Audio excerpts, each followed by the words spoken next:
Hi hello வணக்கம். இன்றைக்கு நம்ம பார்க்க போகிற விஷயம் ஒரு புது சீரீஸ் நம்ம தொடங்க போகிறோம். அது என்ன விஷயம்னு சொன்னால், தமிழ் ஓலவல், அதாவது தரம் 11க்குரிய பகுதி 1. சரியா? பகுதி 1 ஏ பாட். சரியா? பகுதி 1 ஏ பாட்டுக்குரிய நம்மளோட கேள்விகளை எடுத்து அதை நாம் இந்த சீரீஸில் நம்ம தொடர்ந்து செய்ய போகிறோம். சரியா? நம்மளுக்கு தெரியும், பகுதி A1 ஏ பாட்டுக்குள்ள நம்மளுக்கு எத்தனை கேள்வி வரும்? அதாவது 25 கேள்விகள் நம்மளுக்கு ஏ பாட்டுக்குள்ள நம்மளுக்கு வரப்போகுது. சரியா? அதே மாதிரி பி பகுதி, அதாவது பகுதி 1 நம்மளுக்கு பி பகுதியில் நம்மளுக்கு எத்தனை கேள்வி வரும்? ஒரு 5 கேள்வி வரும். அது பெரிய கேள்வி. நம்ம இப்போ பார்க்க போகிற இந்த சீரீஸில் பார்க்க போகிற விஷயம் என்ன சொன்னால், பகுதி 1 நம்மளுக்கு ஏ பாட்டில் வர 25 கேள்வியும் தான் இந்த சீரீஸுக்கு நம்ம பார்க்க போகிறோம். சரியா?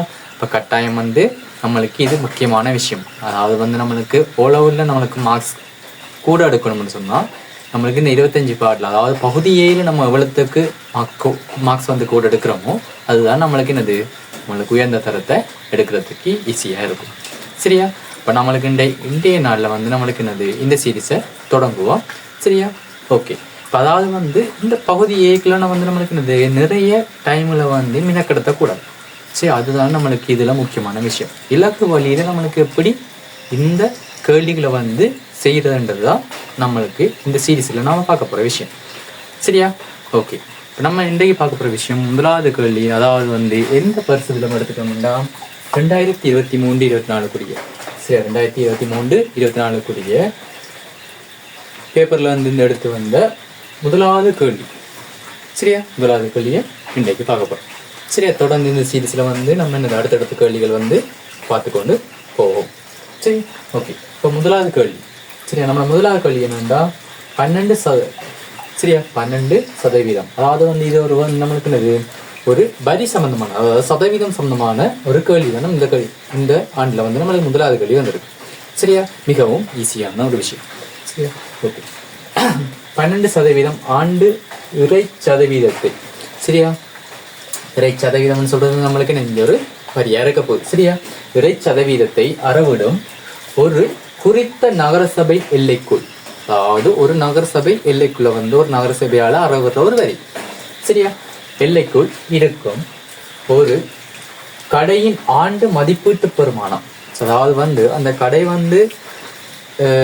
பிஸ்னஸ் நடந்து கொண்டு இருக்கும், அந்த கடையின் ஆண்டு பெறுமதி.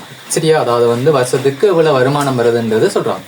சரி, ஆண்டு மதிப்பீட்டு பெருமானம் ரூபாய் 24,000. சரி, ஆண்டு மதிப்பீட்டு பெருமானம் நம்மளுக்கு சொல்றாங்கன்னா 24,000 சொல்றோம். சரியா? ஓகே. ஓர் ஆண்டிற்கு செலுத்த வேண்டிய இறை வரியை காண்க. சரி, அதாவது இங்க நம்மளுக்கு, அதாவது அந்த வருஷத்துக்கு அந்த நகர சபையால அந்த கடை தொகுதிக்கு எவ்வளவு வரி அறவிடுறாங்கன்றதுதான் இங்க நம்மளுக்கு கேள்வி. சரியா? இது சம்பந்தமா வர கேள்விகள் அதை முதல்ல பார்ப்போம். இது சம்பந்தமா வர கேள்விகள் எப்படி விவரம்னா ஒரு மூன்று விஷயங்களுக்கு தான் மாறி மாறி நம்மளுக்கு போட்டு கேட்க போறோம். சரியா? வரி சம்பந்தமா வர கேள்விகள் நம்மளுக்கு அங்கால போக கொஞ்சம் பெரிய கேள்விகள் இருக்கு, நம்மளுக்கு இந்த ப்ரெஸ் பாட்டில் சரியா? இப்போ எது சம்பந்தமா வரப்போதுன்னா மூணு விஷயங்களும் மெயினான பார்க்க போறோம். முதலாவது விஷயம் இந்த வரி சதவீதம். சரியா? வரி முதலாவது விஷயம் வர்றது நம்மளுக்கு வரி சதவீதம் கேட்பாங்க. சரியா? அதாவது மூன்றுல நம்மளுக்கு ஏதாவது 2 விஷயத்தை தந்து போட்டு அடுத்த விஷயத்துக்கு கேட்பாங்க. சரியா? முதலாவது நம்மளுக்கு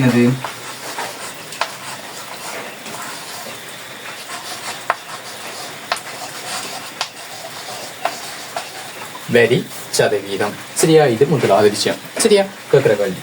ரெண்டாவது விஷயம் நம்ம பார்க்க போறோம் ஆண்டு மதிப்பீட்டு பெருமானம், அதாவது ஆண்டு வருமதி, ஆண்டு வருமானம். சரியா? அதுதான் நம்மளுக்கு ரெண்டாவது விஷயம். இதெல்லாம் நம்மளுக்கு மெயினான விஷயம். சரியா? நம்மளுக்கு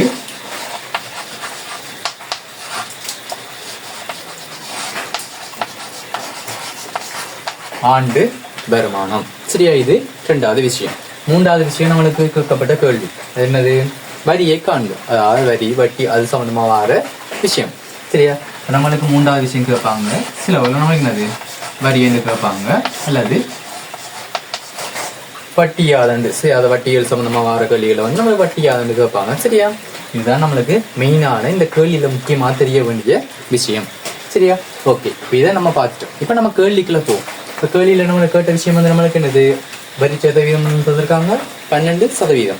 ஓகே, அடுத்த ரெண்டாவது விஷயம் வந்து ஆண்டு மதிப்பீட்டு பெருமானம் வந்து நம்மளுக்கு 24,000 அதுவும் தந்திருக்காங்க. இப்போ நம்மளுக்கு கேட்கப்பட்ட கேள்வி வந்து நம்மளுக்கு என்னது? வரியை காண்க. ஸோ அது எப்படி நம்ம காண்றது பார்ப்போம். ஓகே, முதலாவது விஷயம் வந்து நம்மளுக்கு என்ன பார்க்க போகிறோம்?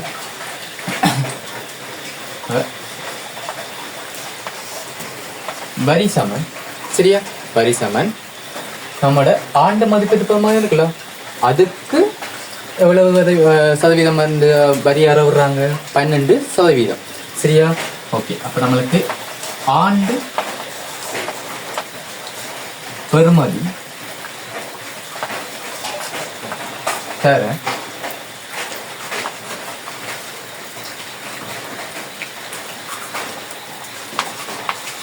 நூறின் மேல் எவ்வளவு வரி சதவீதம்? 12%. சரியா? இங்கே நம்மளுக்கு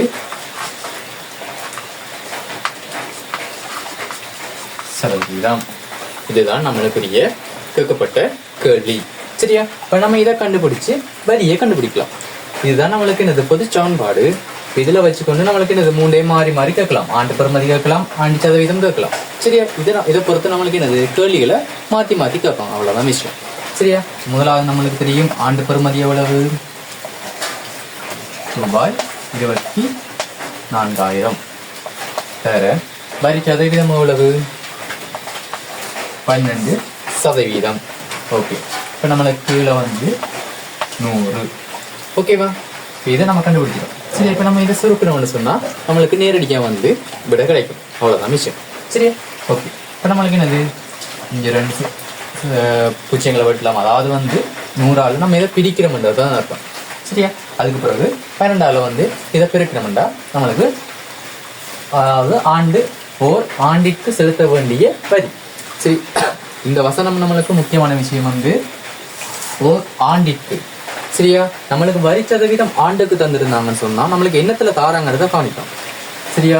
ஆண்டுக்கு தான் நம்மளுக்கு என்னது? ஆண்டு பெறுமதியும் வந்து ஒரு ஆண்டுக்கு தான் தந்திருக்காங்க. சரியா? சில விஷயங்கள் வந்து கேள்விகள் வந்து எப்படி வரும்னு சொன்னா, அதாவது வந்து காலாண்டுகளுக்கு கேட்பாங்க, இல்லை அரையாண்டுகளுக்கு கேட்பாங்க. சரியா? அப்ப அதை பொறுத்து நம்மளுக்கு கேள்விகள் வந்து மாறும். அது கவனத்துல வச்சிருக்கணும். சரியா? ஓகே, இப்போ நம்ம இது சொல்லணும்னு சொன்னா 0, அதாவது 0 கண்ட பிறகு 0 14 48 4 மிச்சம் 12 24 28. சரியா? இப்போ நம்மளுக்கு விட வந்து என்னது? ரூபாய் 2880 நம்மளுக்கு என்னது? ஆண்டு இறை வரியாக அவர் என்னது? மாசம் அதாவது சரி வருடத்துக்கு அவர் கட்ட வேண்டிய வரி வந்து நம்மளுக்கு 2880 ரூபாயாக இருக்கும். ஓகேவா? எவ்வளவுன்னா நம்மளுக்கு என்னது? இந்த முதலாவது கேள்வியில கேட்கப்பட்ட விஷயங்கள். சரியா? நம்ம அந்த கேட்கப்பட்ட கேள்வியோட வந்து நம்மளுக்கு என்ன செய்ய சொல்லியிருக்கேன்? அது சம்பந்தமா வேற கேள்விகள் வந்து உங்களுக்கு எப்படி வரும்ன்றதையும் சொல்லியிருக்கேன். சரியா? ஓகே.